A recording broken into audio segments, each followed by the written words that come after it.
নমস্কার, আমার নাম সুশান্ত দেবনাথ। আমি ওয়েস্ট বেঙ্গল পুলিশে সার্ভিস করি। বর্তমানে আমি পাটকুড়া থানায় কর্মরত অবস্থায় আছি এবং আমি রিসেন্টলি ছুটে এসেছি আমার জ্যাঠা মারা যাওয়ার পর। আমার একটা ইউটিউবের চ্যানেল আছে যার নাম আছে খনকার মুনলাইট। টোটালটাই সোশ্যাল সার্ভিসের ওপরে। কিন্তু অনেক মাস আমার সোশ্যাল সার্ভিস থেকে কর্মবিরত ছিলাম, কারণ 1 বছরের মধ্যে আমার বাবা এবং জ্যাঠা মারা গেছে বলে বিরত ছিলাম। তা এই প্রোগ্রামটা আজকে আমি বেসরকারিতে করবো। যারা অসহায় মানুষ রয়েছে এবং যারা দুস্থ মানুষ রয়েছে তাদেরকে কিছু আমি কম্বল বিতরণ করবো। যার জন্য আমি এই কম্বলগুলো এই দোকান থেকে টাকার দোকান থেকে সব নিলাম। প্রায় 120 মতো কম্বল রয়েছে। তা আমাকে যে পশ্চিমবঙ্গের যে কোনো মানুষ যে কোনো জায়গা থেকে যদি তার অসহায়তা এবং দারিদ্রতা বা যাই হোক যে কোনোভাবে যদি অসুবিধায় পড়ে থাকে আমাকে যদি ডাকে, আমার ফোন নাম্বার দেওয়া আছে স্ক্রিনে দেখবেন ইউটিউব চ্যানেলে, তাহলে আমি অবশ্যই তাদের সাথে যোগাযোগ করি বা তারা আমার সাথে যোগাযোগ করে তার একটা ব্যবস্থা বা সুযোগ আমি করে দিতে পারি। জেনারেলি ম্যাক্সিমাম ভিডিও আমি করতে পারি না পুলিশের চাকরির জন্য, তাই এবারে ছুটি দিয়েছি। হয়তো আরেকটু আগে দেওয়া উচিত ছিল, শীত প্রায় চলে যাওয়ার মুখে, কিন্তু সময় হয়ে ওঠেনি। যা বেশি বক্তব্য আমি লম্বা করতে চাই না, এই বলে আমি আমার কাজটা এগিয়ে নিয়ে যাচ্ছি। এখন এই মালগুলো আমি সব তুলে নিয়ে যাবো আস্তে আস্তে। এই টোটো এদিকে আসো। আমার মূলত যে প্রোগ্রামটা সোশ্যাল সার্ভিসের একটা পার্ট বলাই চলে, কারণ আজকে শীতে কাতরগ্রস্ত যে সমস্ত ব্যক্তিরা রাস্তার ধারে বা স্টেশনে বা কোনো দোকানের সামনে যারা এই শীতের বস্ত্র কিনতে পারছেন, এই প্রচণ্ড শীতে যারা জড়ুথবু হয়ে আছে, সে সমস্ত দুস্থ মানুষদের আমি কিছু কম্বল বিতরণ করব। এবং এই কম্বল বিতরণের উদ্দেশ্যে প্রথমে কম্বল আমার কেনা হয়ে গেছিলো, তারপরে আমি কম্বল টোটাল একদম বাইকের ওপর তুলে আমি এখন যাচ্ছি নিজের মতো করে রাস্তার ধারে। যাদেরকে দেখবো, চোখে যারা পড়বে তাদেরকে আমি বিতরণ করব। এবং আরও বেশি বেশি করে ভিডিওটা দেখুন কোনো ভিডিও পাওয়ার জন্য, এবং আমার চ্যানেলটিকে লাইক এবং সাবস্ক্রাইব করুন। খনকার মুনলাইট, সুশান্ত দেবনাথ সবসময় হচ্ছে সাধারণ মানুষের পাশে, গরিব মানুষের পাশে সবসময় আছে, সবসময় থাকবে। বাড়ি হচ্ছে উদয়চন্দ্রপুর, আছে অনেকদিন ধরে জানি। সেই টাকাকে সন্ধ্যা যেতে যেতে সন্ধ্যা হয়ে যায়, আসতে কলা বিক্রি হচ্ছে, এতগুলো বাঁচতে হয়, তাই কম্বলের আগে আমি দিচ্ছি। আপনারা রাত করার সময় বাড়ি আছে এটা মাছ পাই দিন। হ্যাঁ, এটাই করে দেবো। হ্যাঁ,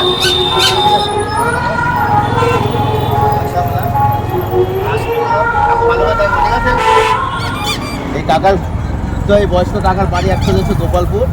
টাকা দেখছি শীতে কিছুই এখন সোয়েটার মধ্যে কিছুই নেই, যাদের কম্বলটা পড়বো।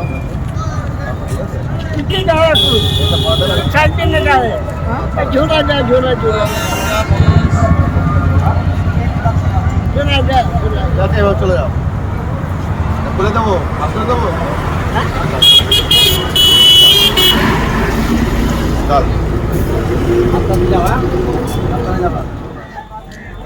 এই কাকার আমার পেছনে পাকার মাথায় আছে বাড়ি। কাকা দেখছি সকাল থেকে এখানে বসে আছে, ঠান্ডার মধ্যে বসে আছে, সোয়েটার মধ্যে কিছু নেই দেখছি। কাকা বললো যে তোর চার মেয়ে আছে, যাই হোক জায়গাটা কম্বল দিই। কাকা কারণ কম্বলটা এখন গায়ে যাও, ঠিক আছে, ভালো করে গায়ে দিয়ে দিই। হ্যাঁ, ঠান্ডা লাগছে তো।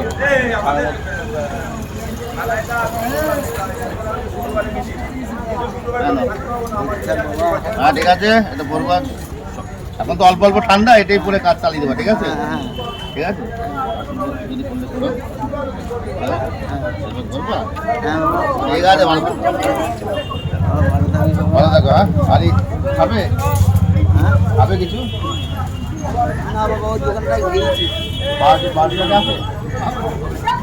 খাবে।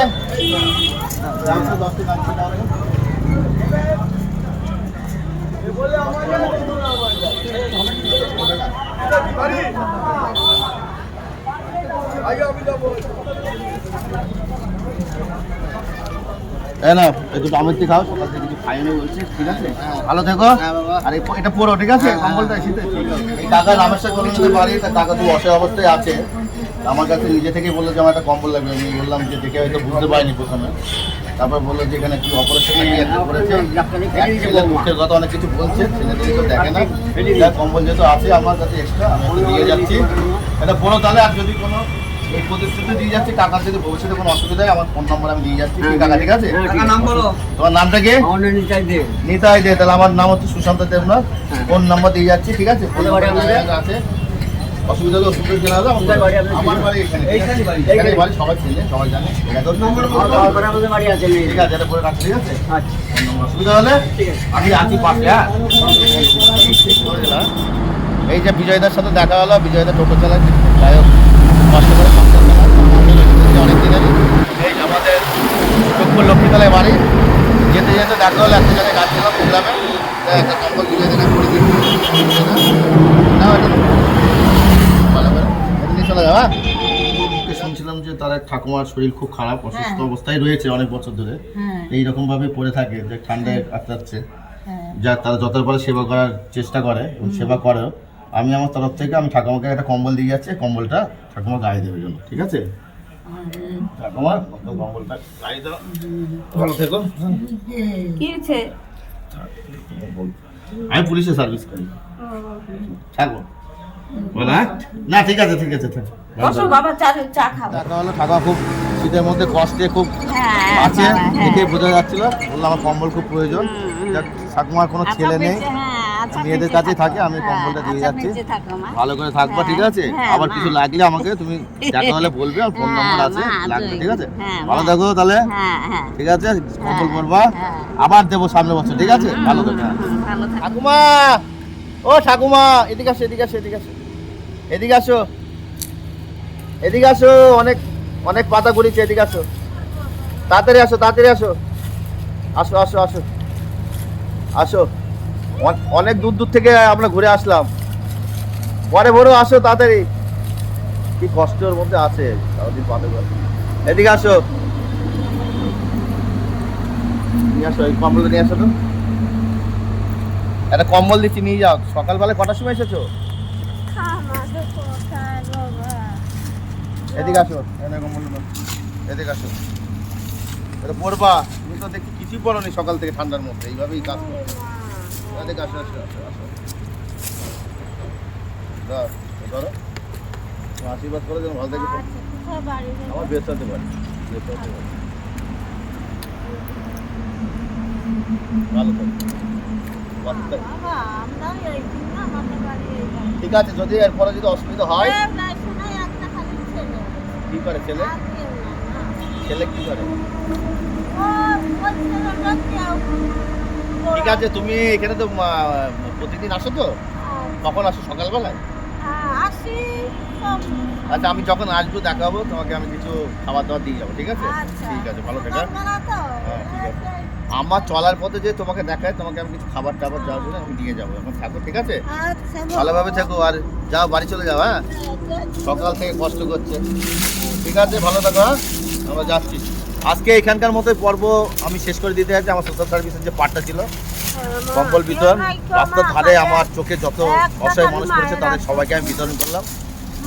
সব ভিডিও তো আর লং করা যাবে না, প্রায় যাই হোক 100 পিস মতো কম্বল আমি বিতরণ করলাম। কিছু কিছু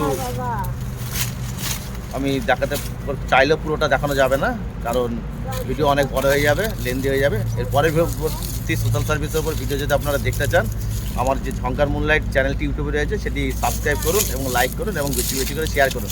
এবং পশ্চিমবঙ্গের সমস্ত মানুষের কাছে আমার বিনম্র নিবেদন এই যে, যদি পশ্চিমবঙ্গের কোনো মানুষ প্রকৃত অবস্থায় অসহায় অবস্থায় থাকে, সে যে কোনো পর্যায়ে থাকুক না কেন, আমার সাথে সরাসরি ফোনে যোগাযোগ করবেন, আমি আমার সাধ্যমতো চেষ্টা করব তাকে সাহায্য করার। যাচ্ছি, এই বলো, নমস্কার।